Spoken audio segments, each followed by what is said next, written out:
नमस्कार आप सभी को।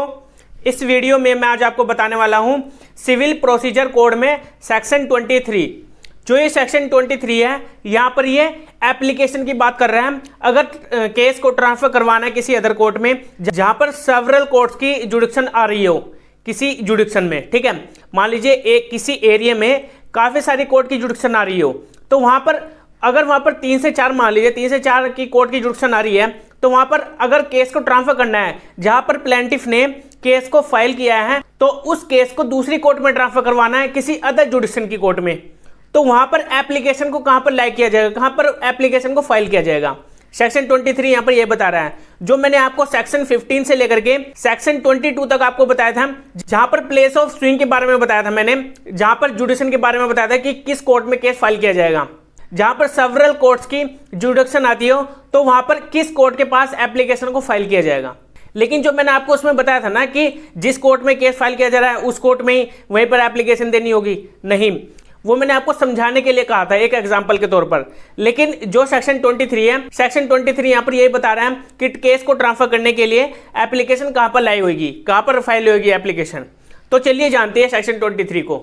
अब इसमें जो सबसेक्शन 1 है सेक्शन 23 में, यहां पर ये बता रहा है जहां पर सेवरल कोर्ट्स की जुडिक्शन आ रही हो और वो सबऑर्डिनेट है एपिलेट कोर्ट के, किसी एपिलेट कोर्ट की सबऑर्डिनेट है और वो सेम उसी एपिलेट कोर्ट की है, जो सबऑर्डिनेट कोर्ट्स हैं सेम उसी के अंडर वो आ रही है एपिलेट कोर्ट के, तो एप्लीकेशन फाइल होगी अंडर सेक्शन 22 के अकॉर्डिंग एपिलेट कोर्ट में। उस एपिलेट कोर्ट में होगी जो सभी वो सबऑर्डिनेट है वो कोर्ट जितने भी है।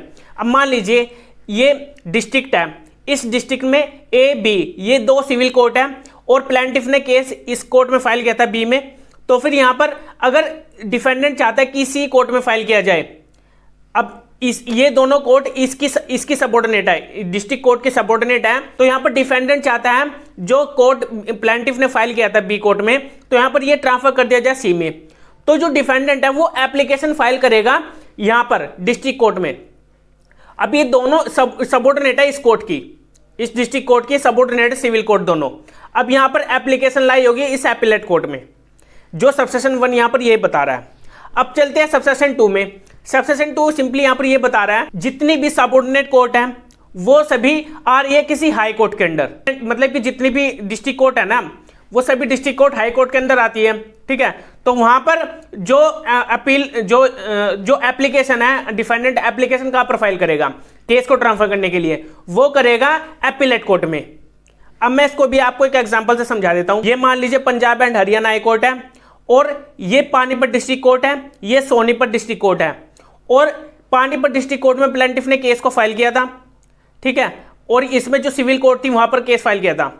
अब जो डिफेंडेंट चाहता है कि सोनीपत में फाइल हो केस ट्रांसफर कर दिया जाए सोनीपत में, और ये दोनों ही सबऑर्डिनेट है किसके, Punjab and Haryana high court के सबऑर्डिनेट है।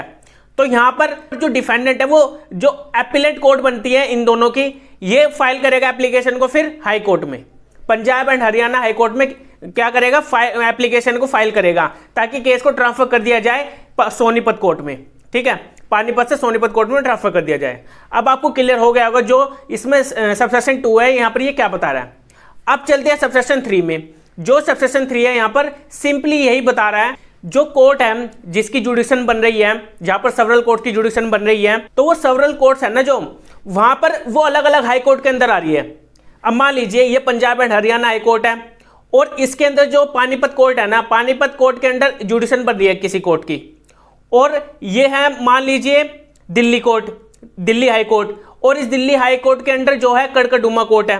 कड़कड़डूमा कोर्ट के अंदर यहां पर क्या बन रही है, एक मतलब कि केस को फाइल करने के लिए यहां पर जुडिक्शन बन रही है। अब दोनों में बन रही है, अब दोनों की अलग अलग एपिलेट कोर्ट है, ये Punjab and Haryana high court हो गई, ये दिल्ली हाई कोर्ट हो गई। अब दोनों में से मान लीजिए प्लेंटिफ ने पानीपत कोर्ट में केस फाइल कर दिया जो कि Punjab and Haryana high court के अंडर आ रहा है। अब डिफेंडेंट चाहता है कि इस कोर्ट में इस कोर्ट में ट्रांसफर कर दिया जाए, इसको केस को यहां पर कड़कड़डूमा कोर्ट में ट्रांसफर कर दिया जाए, क्योंकि कड़कड़डूमा कोर्ट के अंडर ही यहां पर क्या बन रही है, जुडिक्शन बन रही है।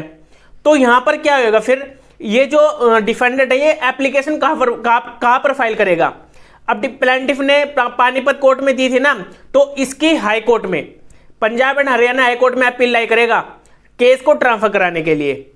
तो अब आपको क्लियर हो गया होगा जो सबसेक्शन 3 है यहाँ पर ये क्या बता रहा है। ये जो सेक्शन 23 है सिंपली यहाँ पर यही बता रहा है कि एप्लीकेशन कहां पर फाइल की जाएगी जब एक से ज्यादा कोर्ट में जुडिशन बन रही हो। जो मैंने आपको सेक्शन 15 से लेकर के सेक्शन 22 तक आपको बताया था प्लेस ऑफ सुइंग के बारे में।